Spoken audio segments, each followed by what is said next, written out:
ये आदमी पंजा लड़ाने की ऐसी खतरनाक ट्रेनिंग करता है कि इसे हराना तो दूर को इसके हाथ को हिला तक नहीं पाता। लेकिन क्या वो दुनिया के सबसे खतरनाक खिलाड़ियों का मुकाबला कर पाएगा? जानने के लिए देखिए हमारी आज की कहानी। कहानी की शुरुआत होती है मार्क नाम के एक आदमी से जो कोरिया में पंजा लड़ाया करता था, लेकिन आजकल वो अमेरिका के क्लब में गार्ड की नौकरी कर रहा था। एक दिन उसका पुराना दोस्त किम उससे मिलने आया और उसे पंजा लड़ाने के मुकाबले में हिस्सा लेने के लिए मनाने लगा। मार्क को इसमें कोई दिलचस्पी नहीं थी, लेकिन किम ने उसे जैसे तैसे मना ही लिया। फिर वो दोनों मुकाबले की जगह गए जहां लोग खिलाड़ियों पर सट्टा लगा रहे थे। जिस खिलाड़ी से मार्क का मुकाबला होना था वो अब तक के सारे मैच जीता था, इसलिए मार्क पर कोई भी सट्टा लगाने को राजी नहीं था। जल्द ही मैच शुरू हुआ और वो खिलाड़ी काफी जद्दोजहद के बाद भी मार्क का हाथ हिला तक नहीं पाया। मार्क ने चुटकियों में मुकाबला जीत लिया और किम ने भी काफी पैसे कमाए, लेकिन अब उस खिलाड़ी ने अपनी हार मानने से इनकार कर दिया। वो किम को मारने लगा, जिससे मार्क भी बीच में आ गया और वहाँ हंगामा हो गया। लड़ाई की वजह से उसे नौकरी से भी हाथ धोना पड़ा। फिर एक हफ्ते बाद उसे एक दुकान में सिक्योरिटी गार्ड की नौकरी मिली। उसकी आम सी जिंदगी चल रही थी, लेकिन कई बार उसे घर की काफी याद आती थी। फिर एक दिन उसे किम ने फोन करके कोरिया आने को कहा। वहाँ पर एक पंजा लड़ाने का मुकाबला हो रहा था, जिसके विजेता को विदेशों में खेलने का मौका मिलेगा। मार्क ने अपने पुराने मेडल्स को देखा और एक बार फिर अपने पुराने सपने को पूरा करने का फैसला किया। जब मार्क कोरिया पहुंचा तो किम उसे लेने आया और दोनों ने खाना खाते हुए काम की बात की। किम उसका एजेंट बनके उसका बिजनेस संभालना चाहता था। उसे मार्क पर पूरा भरोसा था। उसका प्लान था मार्क को खिलाड़ी बनाकर उस पर पैसे लगाकर सट्टे से माला माल हो जाने का। इसके बाद दोनों ने पूरा दिन शहर घूमा। रात को वो एक क्लब में गए, लेकिन मार्क तो वहाँ भी साइड में खड़ा होकर रखवाली करने लगा। फिर होटल लौटते हुए किम ने उससे पूछा कि क्या उसने कभी अपनी असली माँ को ढूंढने की कोशिश की है। असल में मार्क को बचपन में ही उसकी माँ ने एक अनाथ आश्रम में छोड़ दिया था। इस पर मार्क ने कहा,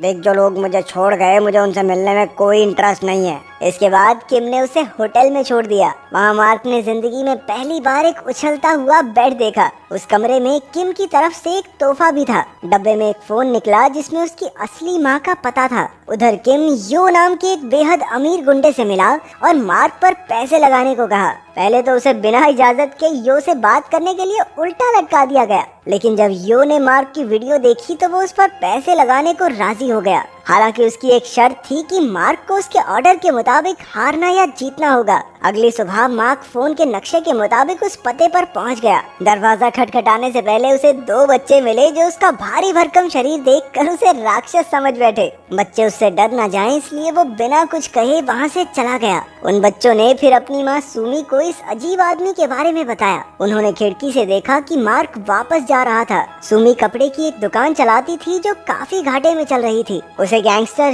यो के भी काफी पैसे लौटाने थे, जो उसे बार बार परेशान करने पहुंच जाता था। उस दिन सुमी ने मार्क और यो को मॉल के क्लब में साथ जाते देखा। असल में किम मार्क को यो से मिलाने लाया था। वहीं हम अमीर बाप की एक बिगड़ी औलाद चैंग को भी देखते हैं। वो यो का साथी था और सट्टेबाजी में सबसे ज्यादा पैसे लगाता था। फिर मार्क ने एक हट्टे कट्टे आदमी को हराकर अपना हुनर दिखाया। इसी वजह से मार्क और किम को एक 5 स्टार होटल में आलीशान कमरा मिल गया। तभी किम को यो का मैसेज आया कि मार्क को कल पहले मैच में जीतना होगा, लेकिन दूसरे मैच में हारना होगा। अब किम को डर था कि मार्क इसके लिए मानेगा नहीं। वो दोनों खाना खाने गए तो किम ने उसे दूसरे मैच में हारने को कहा। हालांकि मार्क तो बिना किसी दिक्कत के मान गया। अगली सुबह सुमी बच्चों को स्कूल के लिए तैयार कर रही थी। उसके बेटे जो को डर था कि राक्षस फिर से आ जाएगा, लेकिन सुमी ने कहा कि शायद वो मार्क को जानती है। जब बच्चे चले गए तो उसने पुरानी तस्वीरें निकाल कर देखा कि मार्क की उसकी माँ के साथ एक तस्वीर थी।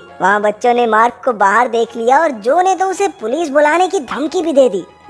मैं पुलिस बुला लूंगा, फिर वो आपकी हड्डी पसली तोड़ेगी, देख लेना आप। फिर हम देखते हैं कि यो ने कोरिया के सबसे तगड़े पंजा खिलाड़ी कॉम्बो को बुलाया था ताकि मार्क की काबिलियत परखी जा सके। लोगों की खचाखच भीड़ थी और मार्क ने आसानी से 7 फुट के हाथी जैसे आदमी को पहले मैच में हरा दिया। इससे कॉम्बो भी काफी प्रभावित हुआ। सुमी भी वहाँ मार्क को देखने आई थी। ब्रेक के वक्त यो उस पर जबरदस्ती करने लगा क्योंकि सुमी ने उसके पैसे नहीं लौटाए थे। मार्क ने भी ये सब देखा और जब दूसरा मैच शुरू हुआ तो वो जानबूझकर जीत गया ताकि यो को नीचा दिखा सके। जब यो अपनी धौंस जमाने लगा तो मार्क ने उसे धक्का दे दिया। किम बेचारा मार्क और यो दोनों को शांत करने में लग गया। उसे पता चला कि ये सब सुमी की वजह से हुआ तो वो अगले दिन सुमी से मिलने गया। तभी यो भी वहाँ पहुँचा और किम की धुलाई कर दी। अचानक मार्क बीच में आ गया और यो के मुस्टंडों से अकेला भिड़ गया। कुछ देर बाद पुलिस आई और मार्क और किम को गिरफ्तार करके ले गई। मार्क को छुड़ाने के लिए उसकी आईडी की जरूरत थी, लेकिन उसका बैग और पासपोर्ट तो पिछले मैच में ही खो गया था। इसके बाद उसने पुलिस वालों से पंजा लड़ाकर साबित किया कि वो सच में एक खिलाड़ी है,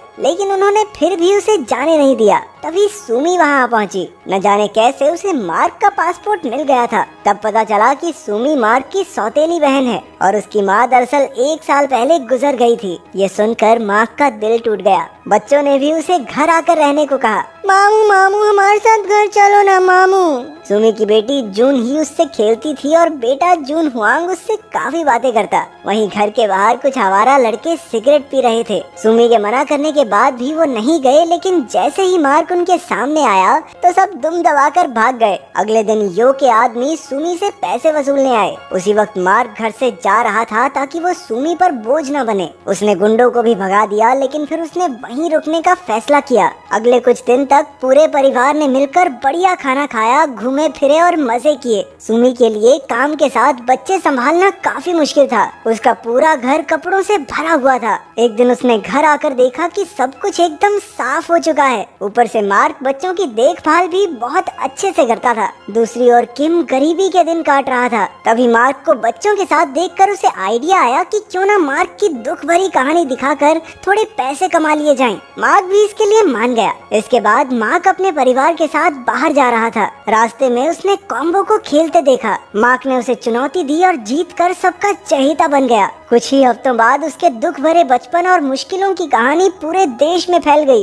ये इतनी मशहूर हुई कि मार्क और किम ने अच्छे खासे पैसे कमा लिए। अब बच्चे मार्क को अपना हीरो समझने लगे। एक दिन स्कूल जाते हुए उन्होंने एक औरत को मार्क की बुराई करते सुना। बदले में जूही ने कह दिया, मेरे मामू ना बहुत जबरदस्त खिलाड़ी हैं। चुप हो जा बुढ़िया, नहीं तो तेरे बाल गंजे कर दूंगी। मार्क ने उसे वादा किया कि वो देश का सबसे बड़ा मुकाबला जीत कर दिखाएगा। फिर हम देखते हैं किम के पिता को, जो बूढ़ा होने के बावजूद काफी मेहनत करता था। किम इतने पैसे इसलिए कमाना चाहता था ताकि वो अपने पिता को एक अच्छी जिंदगी दे सके।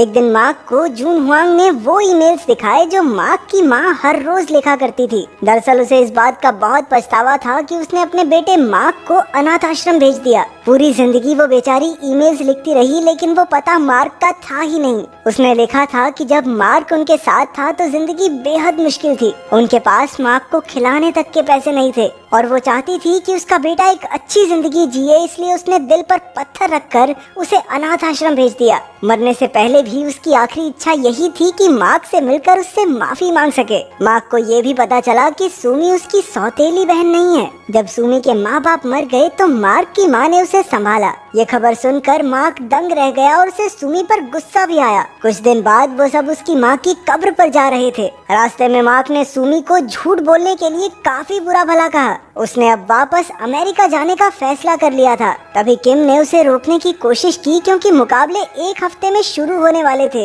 लेकिन मार्क ने उसे भी गुस्से में कह दिया, अरे ओ तू तो चुप हो जा, मेरे टैलेंट का इस्तेमाल करके बस पैसे कमाना चाहता है तू। उधर कॉम्बो जोरों शोरों से मुकाबले की तैयारी में लगा था। गैंगस्टर यो ने भी केन नाम के एक मुस्टंडे को तैयार किया था। केन ने आज तक जितने भी लोगों से पंजा लड़ाया, सबकी बेरहमी से हड्डियां तोड़ डाली। मार्क भी टूर्नामेंट से पहले अपनी तैयारी में कोई कमी नहीं छोड़ रहा था। आखिरकार मुकाबले का दिन आ गया। बच्चे घर पर थे जब उन्होंने देखा कि वो मार्क को उसका मेडल लौटाना भूल गए। वो दोनों तुरंत बस पकड़ के मुकाबले की जगह पहुंच गए। कुछ देर बाद सुमी को ये खबर मिली तो वो भी बच्चों के पास भागी। इसके बाद मुकाबला शुरू हुआ। केन, मार्क और कॉम्बो तीनों अलग अलग ग्रुप्स में थे। उन्होंने अपने ग्रुप में हर किसी को हरा दिया और सेमीफाइनल तक पहुंच गए। केन ने तो बेरहमी से कई हाथ तोड़े और फाइनल में पहुंच गया। करोड़पति चेंग और उसके आदमियों ने अपना सारा पैसा केन पर लगा दिया, लेकिन मार्क का हुनर देखकर उन्हें लगा कि कहीं उनके पैसे डूब न जाएं। इसलिए चेंग ने यो को धमकाकर कहा कि किसी भी तरह केन को जिताए।